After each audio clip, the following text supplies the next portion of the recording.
Assalamualaikum warahmatullahi wabarakatuh. Selamat pagi. Izinkan saya memperkenalkan nama saya, yaitu nama saya Fali Monopo, bisa juga dipanggil Aldi. Iya, di channel pertama saya kali ini, saya akan memberitahukan apa itu sistem informasi dan sekaligus mempresentasikan tugas saya. Kita mulai dari pengertian sistem informasi. Pengertian sistem informasi. Sistem informasi merupakan sistem yang menyediakan informasi untuk manajemen dalam mengambil keputusan dan juga untuk menjalankan operasi perusahaan.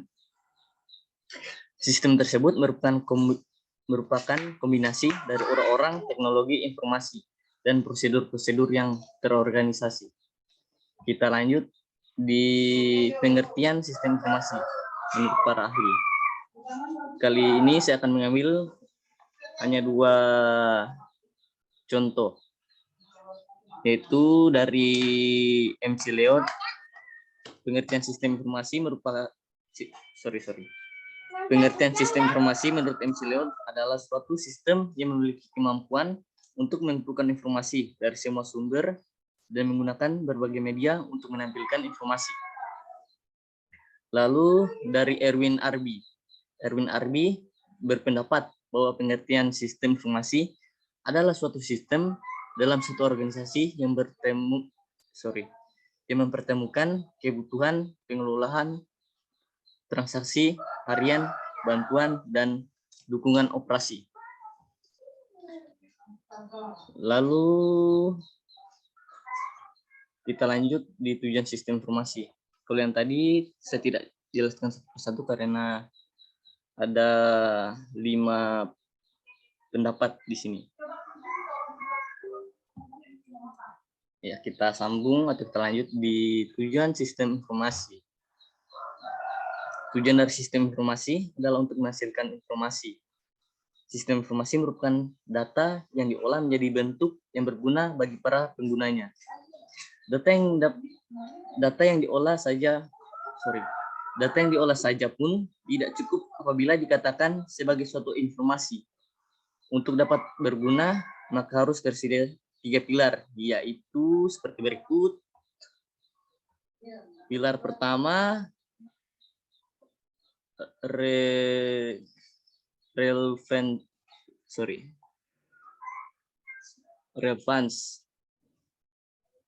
itu tepat kepada orangnya.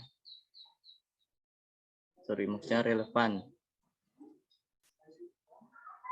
Lalu yang kedua, timelines, tepat waktu, dan ketiga, akurat, yaitu akurat atau tepat nilainya. Apabila 3 hal tersebut tidak terpenuhi, maka informasi tidak dapat dikatakan berguna, melainkan sampah.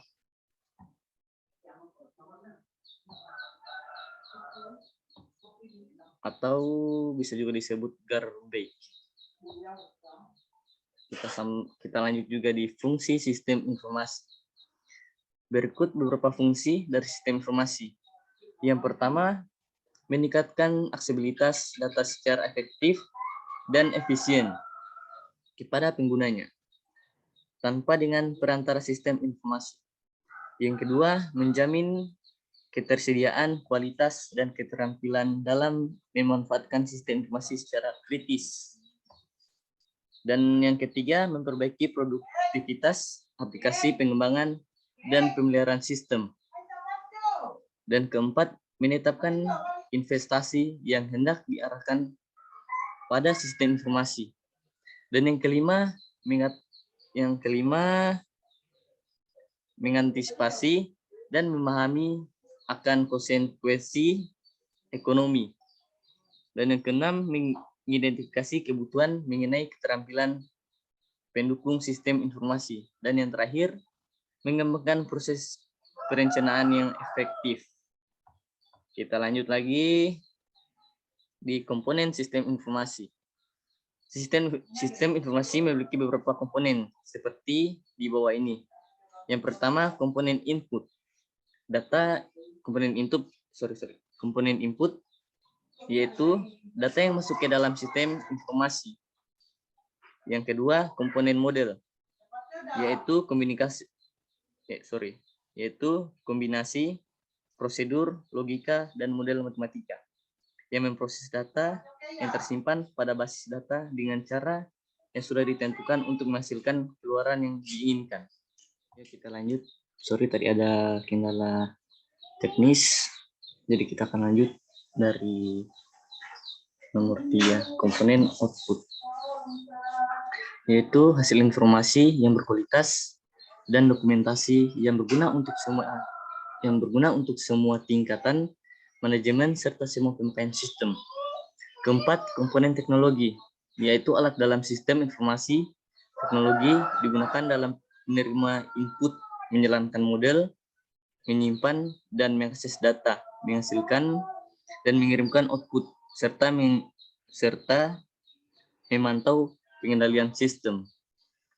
Dan yang kelima, komponen basis data, yaitu kumpulan data yang saling berhubungan yang tersimpan dalam komputer dengan menggunakan software database. Dan yang keenam, komponen kontrol, yaitu komponen yang mengendalikan gangguan terhadap sistem informasi. Kita lanjut. Ciri-ciri informasi. Berikut ciri-ciri dari sistem informasi, yaitu yang pertama baru. Ciri-ciri pertama baru, yaitu informasi yang didapatkan adalah baru dan segar bagi para penerima informasi.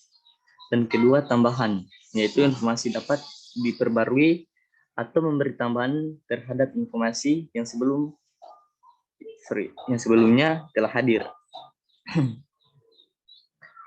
Dan yang ketiga, kolektif, yaitu informasi yang dapat menjadi suatu koreksi dari informasi yang salah sebelumnya. Dan yang terakhir, menegas, yaitu informasi yang dapat mempertegas informasi yang sebelum telah ada. Maksudnya yang sebelum telah ada. Ya, itu. Kita lanjut di contoh sistem informasi. Inilah sistem informasi dan contohnya. Kita lihat beberapa contoh di sini. Ada 3 rupanya. Kita ambil saja dari 1 atau 2 contoh dari sini. Kita ambil dari contoh pertama, knowledge gate work system. Sesuai dengan namanya, yaitu knowledge work system.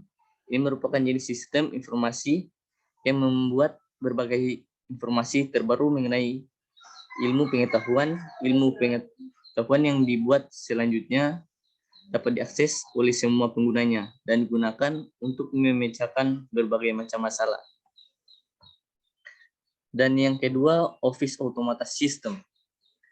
Office Automated System adalah sistem yang bertugas untuk menghubungkan beberapa peralatan IT dalam suatu jaringan dan dipusatkan pada suatu server tertentu.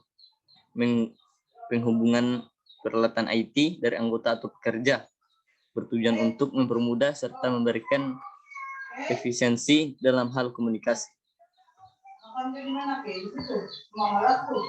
Ya, kita ambil nomor 3 ini. Nomor 3 ini transaksi processing system. Sistem informasi jenis ini biasanya digunakan pada organisasi atau instansi yang melakukan kegiatan atau operasional tertentu secara rutin. Contoh operasional rutin yang dimaksud adalah seperti melakukan transaksi keuangan, registrasi ulang secara berkala, dan lain-lain sebagainya. Iya, terima kasih. Saya undur diri. Wassalamualaikum warahmatullahi wabarakatuh. Selamat pagi.